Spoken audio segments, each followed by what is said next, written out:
नमस्कार दोस्तों। Last video में हमने हेडर फाइल्स के बारे में डिस्कस किया था।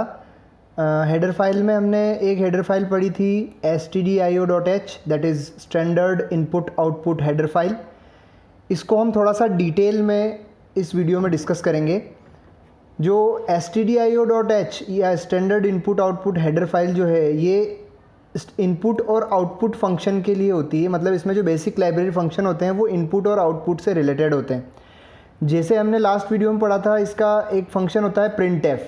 प्रिंटएफ क्या होता है? जो भी आउटपुट हमको शो होता है वो प्रिंटएफ के थ्रू शो होता है।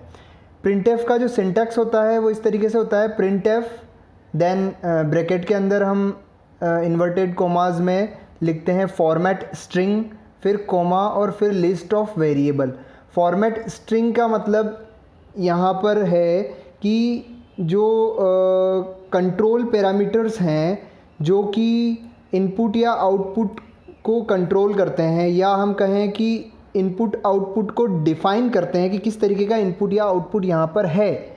जो वेरिएबल यहाँ पर दिया हुआ है उसमें किस तरीके की वैल्यू आएगी वो फॉर्मेट स्ट्रिंग डिफ़ाइन करता है। तो फॉर्मेट स्ट्रिंग हमको यहाँ पर लिखना होता है। उसके बाद लिस्ट ऑफ वेरिएबल, यानी जो भी वेरिएबल हमने डिफ़ाइन किए हैं वो एक एक करके हम यहाँ लिखते हैं और फिर ब्रैकेट बंद करके और सेमी कॉलन हम यहाँ लगाते हैं। तो इस तरीके से ये प्रिंटएफ का सिंटैक्स होगा। ये हमने लास्ट वीडियो में भी पढ़ा था। अब यहाँ पे नई चीज़ हमारे आई है फॉर्मेट स्ट्रिंग। फॉर्मेट स्ट्रिंग क्या है, इस चीज़ को थोड़ा सा हम डिस्कस कर लें।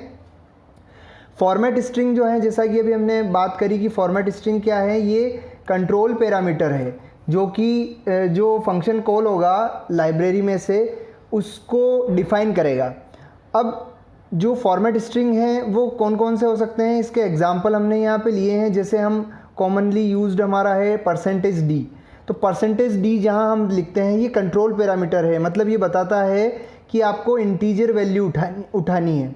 ठीक है, तो %d हो गया, %i हो गया इंटीजर के लिए, %f अगर हम लिखते हैं मतलब फ्लॉट वैल्यू है, दशमलव वाली वैल्यू, %c लिखते हैं इसका मतलब कैरेक्टर है, %s लिखेंगे इसका मतलब स्ट्रिंग है, पॉइंटर के लिए %p लिखेंगे, अनसाइंड कोई वेरिएबल है उसके लिए %u लिखेंगे, अगर हेक्साडेसिमल वैल्यू है तो %x लिखेंगे। तो इस तरीके से ये सारे यहाँ पर क्या हैं, ये सारे यहाँ पर आपके फॉर्मेट स्ट्रिंग हैं। ठीक है, अब जैसे जो प्रिंटएफ यहाँ पर जो हेडर फाइल है या प्रिंटएफ का जो सिंटैक्स होगा, इसको जब हम लिखते हैं या इसको जब हम टर्मिनेट एग्जीक्यूट कराते हैं तो क्या वैल्यूज़ या क्या आउटपुट आएंगे उनको हम देखते हैं। जैसे एक एग्जांपल लिया हमने, प्रिंटएफ ब्रैकेट में इन्वर्टेड कोमा में हेलो लिख के और फिर हमने इन्वर्टेड कोमा क्लोज किया है, तो क्या प्रिंट होगा? हेलो। अगर हम यहाँ लिखते हैं प्रिंटएफ %d और फिर लिख देते हैं 1 2 3, तो क्या प्रिंट हो जाएगा? 1 2 3। अगर हम %f और एक ब्लैंक स्पेस यहाँ दे देते हैं तो यहाँ ब्लैंक स्पेस प्रिंट हो जाएगा। अगर हम प्रिंटएफ और केवल ब्रैकेट लिखते हैं तो ये अलाउ नहीं होता है, यानी कि अगर ऐसा पूछा जाता है हमको कि ये ट्रू है या नहीं है तो ये फॉल्स होगा, ऐसा स्टेटमेंट नहीं हो सकता। ठीक है, आगे हम बात करते हैं कि जब भी प्रिंटएफ को हम कॉल करते हैं तो यहाँ पर प्रिंटएफ जो है ये by default integer value return करता है। और जो इंटीजर वैल्यू रिटर्न करता है उसमें क्या होता है, उसमें नंबर ऑफ़ कैरेक्टर्स होते हैं। यानी कि जो इंटीजर हम दे रहे हैं, जो वैल्यू हम दे रहे हैं, उस वैल्यू में जितने कैरेक्टर हैं वो कैरेक्टर की नंबर इंटीजर के फॉर्म में ही रिटर्न करता है। जैसे यहाँ एक एग्जांपल लें हम, जैसे हमने लिखा इंटीजर r डिफ़ाइन किया। इंटीजर r क्या है? That is printf %d hello. ठीक है, अब ये रिटर्न क्या करेगा? इंटीजर रिटर्न करेगा। और इंटीजर में क्या रिटर्न करता है? Number of character. तो नंबर ऑफ़ कैरेक्टर यहाँ पर हेलो में कितने नंबर ऑफ़ कैरेक्टर है? 1 2 3 4 एंड 5, तो 5 कैरेक्टर रिटर्न कर देगा।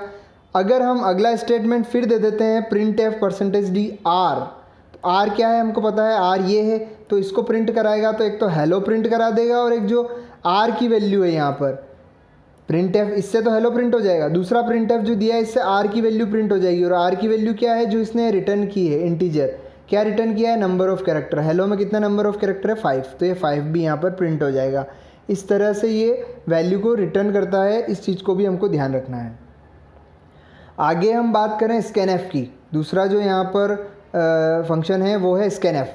स्कैनएफ जैसे आपका प्रिंट एफ आपका आउटपुट के लिए था, स्कैन एफ जो होता है ये किसके लिए होता है, इनपुट के लिए होता है।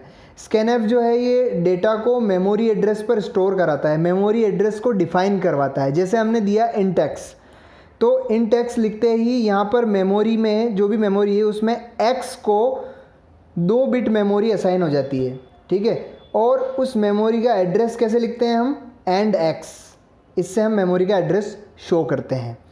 अच्छा, स्कैन एफ का सिंटैक्स कैसे लिखेंगे हम, उसी तरीके से लिखेंगे जैसे प्रिंट एफ का था। स्कैन एफ इन्वर्टेड कोमा में फॉर्मेट स्ट्रिंग, देन कोमा लगा के लिस्ट ऑफ। अब यहाँ पर लिस्ट ऑफ वेरिएबल, वहाँ लिस्ट ऑफ वेरिएबल था, यहाँ पर लिस्ट ऑफ वेरिएबल एड्रेस आएगा, ठीक है। जैसे वहाँ पर हमने वेरिएबल डिफाइन किया, मान लो एक्स, तो वहाँ हम लिख देते कोमा लगा के एक्स, लेकिन यहाँ पर वेरिएबल का एड्रेस, मेमोरी एड्रेस, वो कैसे शो करते हैं हम, ऐसे शो करते हैं एंड लगा करके। तो जैसे इसका एग्जांपल हमने यहाँ पर लिया है, scanf int x, integer define किया, scanf %d then and x. अगर दो वेरिएबल एक साथ ले रहे हैं तो int a b, scanf %d then and a comma and b, दोनों का जो मेमोरी एड्रेस है वो हमको लिखना है। और यहाँ पर भी प्रिंट एफ की तरह यहाँ पर भी by default integer value return करेगा और उसमें नंबर ऑफ़ कैरेक्टर ये रिटर्न करेगा, जो हमारा अभी हमने ऊपर डिस्कस किया प्रिंट एफ में, उसी तरीके से स्कैन एफ में भी होगा। अगले ये 4 फंक्शन हो रहे हैं, इनको देखते हैं हम। एक है गेट CHR, एक है पुट CHR। देखिए गेट CHR जो है ये सिंगल कैरेक्टर इनपुट के लिए काम आता है, और पुट CHR जो है वो सिंगल कैरेक्टर आउटपुट के लिए, यानी कि जो सिंगल कैरेक्टर हमने इनपुट किया था उसको डिस्प्ले करता है। जैसे कि हमारा स्कैन एफ था, स्कैन एफ क्या करता है, कैरेक्टर इनपुट लेता है, वैसे ही सिंगल कैरेक्टर इनपुट कौन लेता है, गेट CHR, और पुट CHR प्रिंट एफ की तरह काम करता है, यानी कि उसको प्रिंट करवाता है। इसी तरीके से गेट सी और पुट सी भी होते हैं। गेट सी जो होते हैं वो ये दोनों ही जो है गेट सी पुट सी, ये दोनों ही फाइल हैंडलिंग सिस्टम में काम आते हैं। और फाइल हैंडलिंग में जैसे कोई फाइल हमारे पास है, उस फाइल पर कैरेक्टर रीड करना है तो गेट सी काम आएगा, और अगर फाइल पर कैरेक्टर राइट करना है तो पुट सी काम आएगा, है ना। पुट आउटपुट हो गया आपका, यानी कि ये राइट कर देगा, और ये इनपुट है यानी कि वहाँ से पढ़ लेगा, गेट कर लेगा। तो इस तरीके से ये stdio.h जो है आपका standard input output header file, उसके ये कुछ इंपॉर्टेंट लाइब्रेरी फंक्शंस थे जिनको हमने डिटेल में डिस्कस किया यहाँ पर। Thank you.